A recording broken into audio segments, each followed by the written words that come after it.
지금 차를 계약하면 얼마나 기다려야 할까요? 모델별로 세부적으로 정리한 건 지난번 영상을 봐주시면 될 것 같고요. 심각한 차들만 간략하게 볼까요? 현대차는 아반떼 하이브리드랑 투싼 디젤, 투싼 하이브리드, 산타페 하이브리드, 그리고 아이오닉 5하고 포터 EV까지 모두 11개월 이상이 걸리고요. 기아는 더 심각합니다. 니로 하이브리드가 10개월 이상, K5랑 K8 하이브리드가 12개월 이상, 카니발도 이제는 디젤 모델이 14개월 이상을 기다려야 하고, 스포티지랑 소렌토 하이브리드는 무려 18개월 이상, EV6도 18개월 이상이 걸립니다. 대기 기간 볼 때마다 그런 생각 안 드세요? 아니, 대기 기간이 이렇게 미쳐있는데 이 상황에 신차 출시는 제정신인가? 지금 밀려있는 출고 기간이나 해결해라, 이런 거예요. 그런데 알고 보면 현대기아차도 대기 기간을 해결하려는, 더 정확하게 말하자면 대기 기간 때문에 선택지를 하나 추가했죠. 이 선택지가 논란이 되기도 했는데 최근에 나온 소식들을 보니까 차라리 수입차보다 훨씬 낫겠더라고요. 지금 수입차 브랜드 중에 가장 말이 많이 나오는 건 BMW입니다. 오늘은 대기 기간에 따른 브랜드별 대처를 살펴보고 이 대처가 아쉬운 점, 그리고 이 선택을 통해 차를 빨리 받는 게 나은지까지 순서대로 살펴보겠습니다.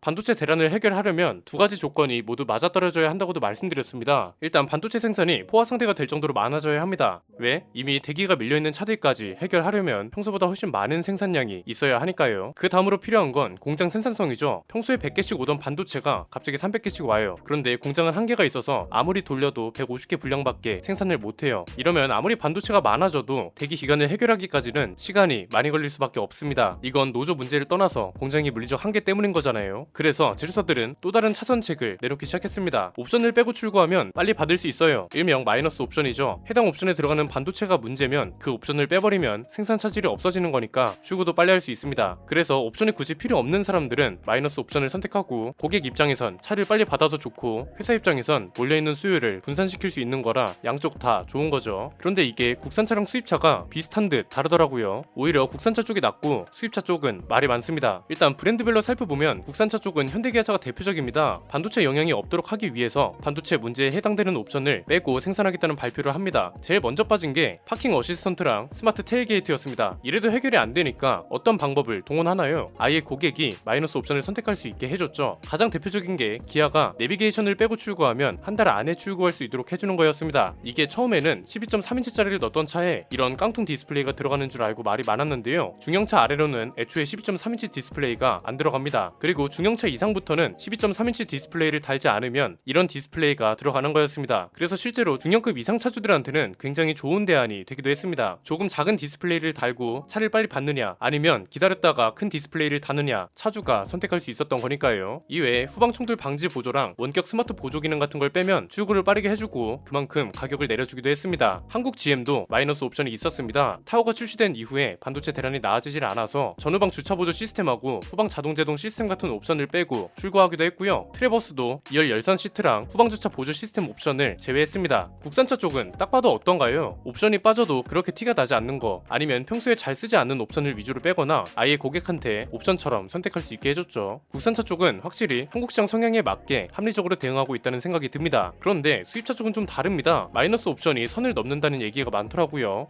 물론 수입차 중에서는 포르쉐는 예외입니다. 포르쉐는 진짜 박수 쳐줘야 합니다. 포르쉐도 반도체 대란을 피해갈 수 없었고, 그래서 전동 스티어링 휠 옵션을 빼고 출고한다고 했거든요. 원체 옵션 종류가 많은 브랜드가 그럴 수도 있겠다는 생각이 들었는데, 반도체 문제가 해결되면 빠졌던 전동 스티어링 휠 옵션을 무상으로 장착해준다고 합니다. 와, 진짜 포르쉐는 인정. 이 정도면 마케팅 부서에도 외계인이 있지 않나 싶은데요. 문제는 벤츠랑 BMW입니다. 국내에서 가장 판매량이 많은 수입차 브랜드죠. 여기는 초반부터 큰 걸 뺐습니다. 열선 시트랑 터치 스크린, 심지어 전동 시트 같은 것까지 빼고 출고를 시작합니다. 2천에서 3천만 원대 차면 모르겠습니다. 그런데 기본 6천 이상인 차들이잖아요. 그런데 이걸 시작으로 시트 메모리 기능도 빠지고요, 서라운드 뷰 기능도 빠지기 시작했습니다. 이외에 블루투스, 안드로이드 오토, 애플 카플레이, 무선 소프트웨어 업데이트, 이런 게 빠지는 경우도 생기기 시작했고, 최근에는 마이너스 옵션이 더 심각해져서 이런 상태로 출고되는 차도 생겼다고 합니다. 이건 10년 전에 찍은 사진이 아니고 최근에 출고된 차입니다. 신형 X1이죠. 원래 이 차에 어댑티브 LED 헤드램프가 들어가는데 할로겐 램프가 장착된 모습입니다. 헤드램프만 그런 게 아니고 테일램프도 LED가 모두 빠졌습니다. 신형이 구형이 된 겁니다. X1 페이스리프트에 퀄리티의 상징이 달라진 램프 형상이었는데 이렇게 되면 구형이랑 다를 게 없죠. 이게 문제가 되고 있는 이유가 영업사원이 고객한테 고지를 해주긴 했다고 합니다. 그런데 뭐라고 말을 해줬냐면 어댑티브 헤드램프가 빠진 채 출고될 겁니다. 이렇게 말을 해준 거죠. BMW는 LED 헤드램프가 세 가지입니다. 레이저 헤드램프가 가장 상위 옵션이고요. 이렇게 스스로 빛의 방향 같은 걸 조절하는 어댑티브 헤드램프가 두 번째 상위 옵션, 그리고 BMW 내에서는 기본형급인 일반 LED 헤드램프가 있습니다. 이 차주분은 그러니까 어댑티브 LED 헤드램프가 빠지는 거면 그냥 일반 LED 헤드램프가 들어가겠구나, 그 정도는 뭐 괜찮지, 이렇게 생각한 겁니다. 그런데 막상 차를 바꿔보니까 LED 헤드램프가 아니라 할로겐 램프가 들어간 거죠. 엔트리 모델이기 때문에 문제가 심각한 거다? 그렇지 않습니다. X5나 X6 같은 차들은 에어 서스펜션이나 인테그랄 액티브 스티어링 같은 고급 기능이 빠지기도 하고요.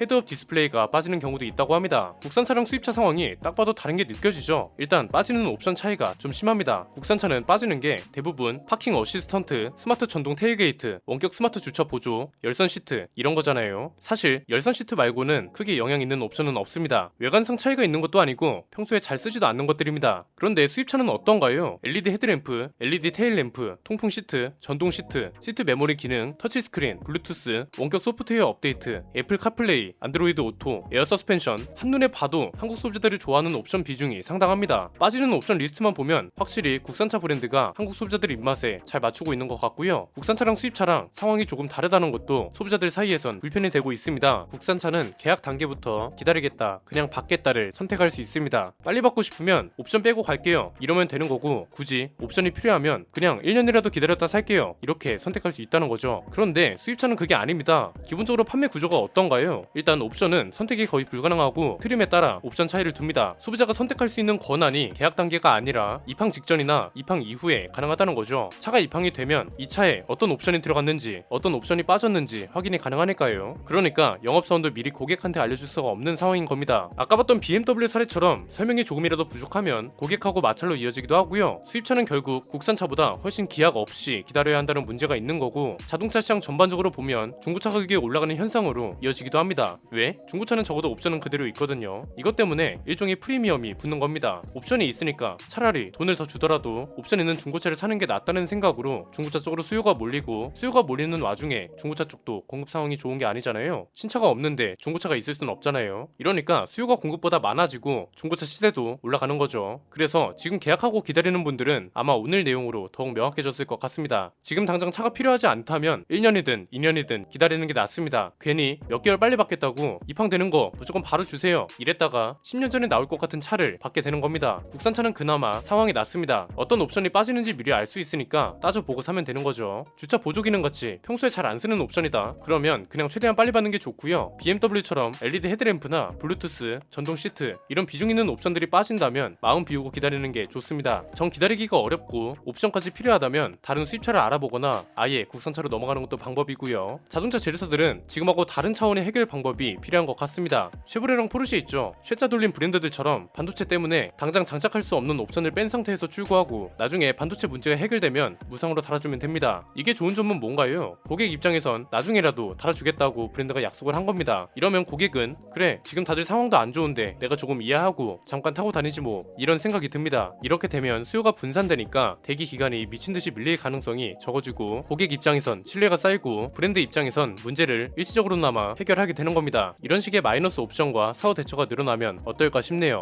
계약자분들은 빨리 받으실 수 있어요, 이런 말에 혹하지 마시고 가능하면 기다리고 어떤 옵션이 빠지는지부터 제대로 따져보고 출고를 결정하셨으면 합니다. 오늘 내용은 여기까지입니다. 저는 김승인 안피디의 스포일러 안피디였습니다. 감사합니다.